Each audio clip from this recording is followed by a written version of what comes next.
Сәлеметсіздер ме, құрметті оқушылар. Бүгінгі сабағымыздың тақырыбы Несіпбек Айтұлы Бәйтерек поэмасы. Сабақтың оқу мақсаты автор бейнесінің идеялық стилистикалық тұтастырушы ретіндегі рөліне талдау жасау. Бағалау критерийіміз шығармадағы автор бейнесінің идеялық стилистикалық тұтастырушы ретіндегі рөлін анықтау. Несіпбек Айтұлы 1950 жылы Қытай Халық Республикасында дүниеге келген ақын, қоғам қайраткері, парасат орденінің иегері. Көптеген шығармалардың авторы және де қазақ журналистикасында еңбегі сіңген журналист ретінде танымал.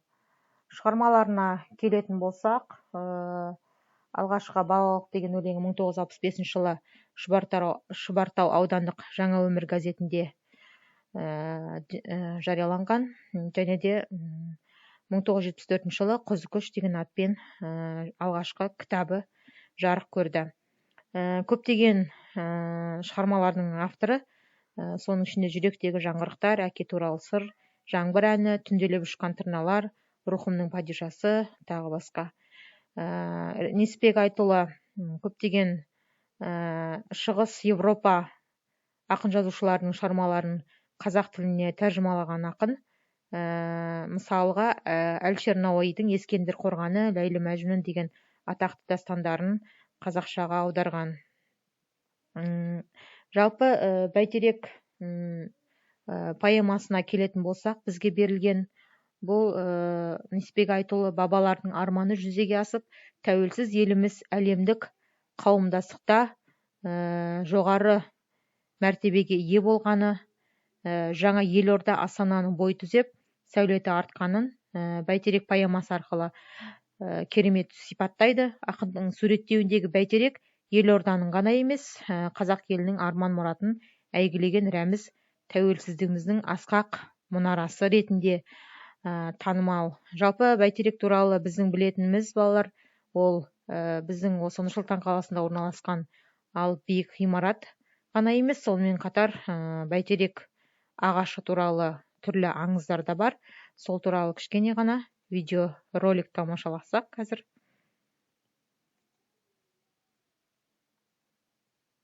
Жер жүзі үшін мағынасын ашып түсіндіруге тырысамын. Бүгін мен елорданың басты символы Бәйтерек монументінің сырына үңілмекшімін. Астананың жаңа әкімшілік орталығында орналасқан құрылыстың биіктігі 105 метр. Жоба президент Нұрсұлтан Назарбаевтың бастамасымен әзірленген. Бәйтерек өз құрылысымен ежелгі көшпенділердің космогониялық ұғымдарын бейнелейді.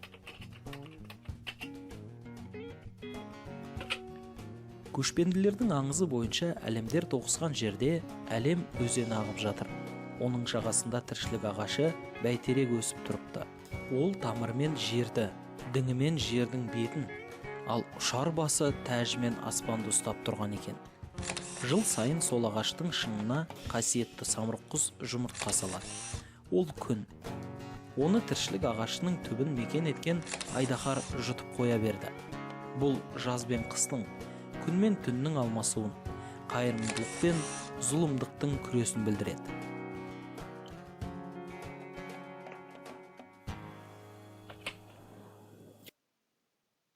Жалпы осы Бәйтерек шығармасы арқылы біз кітаптарыңызға қарасаңыздар, шығарманың негізгі идеясын түсінуге болады. Бірінші бөліміне барлығымыз назар аударсақ, поэмадан үзінді берілген. Бәйтерек.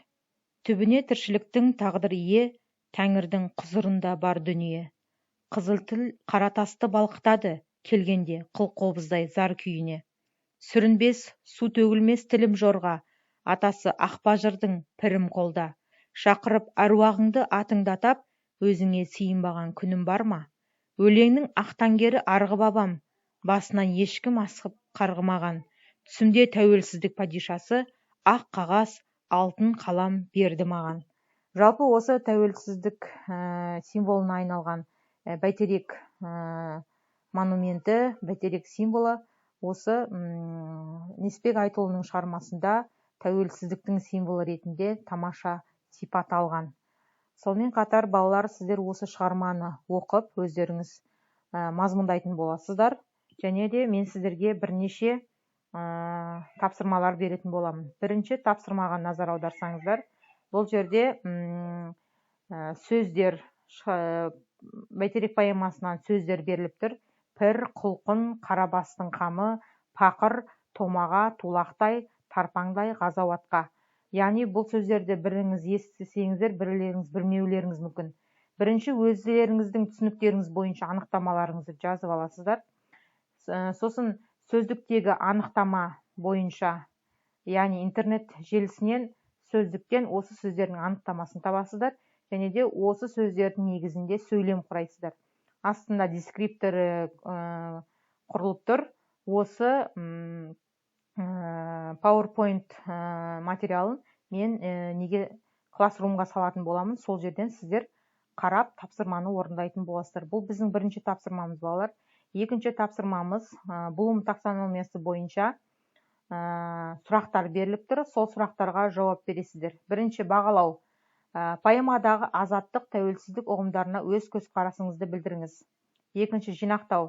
Бәйтеректі тақырып етіп алудағы ақынның мақсаты неде? Поэмадан қандай қорытынды шығаруға болады? Үшінші, талдау. Автор поэмада қазақ халқының өткен тарихы мен бүгінгі заманын қалай бейнелеген? Төртінші, қолдану. Өлеңде елбасы бейнесі қалай бейнеленген? Бесінші, түсіну. Автор поэмаға өзекті оқиғаны арқау еткен бе? Бұл оқиға бүгінде өзекті ме? Екі мысал келтіріңіз. Алтыншы, білу кезеңі бойынша өлеңнің идеясын табасыздар, және автор идеясын қалай жүзеге асырғанын анықтайтын боласыздар. Сонымен қатар қосымша тапсырма беріліп тұр. Өлеңнен авторға тән қасиеттерді анықтап, автор бейнесін идеялық стилистикалық тұтастырушы ретіндегі рөлін анықтаудағы ойыңызды мысалдармен дәлелдеңіз. Бірінші графаға авторға тән қасиеттерді жазасыздар. Жалпы бұл кісі тәуелсіздік жылдарындағы шығармаларымен арқылы сіздер не түсіндіңіздер, оған қандай тән? Патриоттық қасиет, ұлтжандылық, елін сүйгіштік, жалпы қандай тән қасиеттер бар, соны жазасыздар.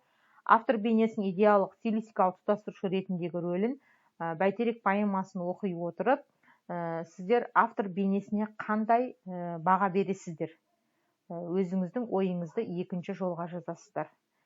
Осымен сабағымыз аяқталды, және де классрумға кіріп, мен осы PowerPoint түріндегі тапсырманы салатын боламын, және де сол жерде 7 сұрақтан құралған тест тапсырмасы бар, соны да орындайтын боласыздар.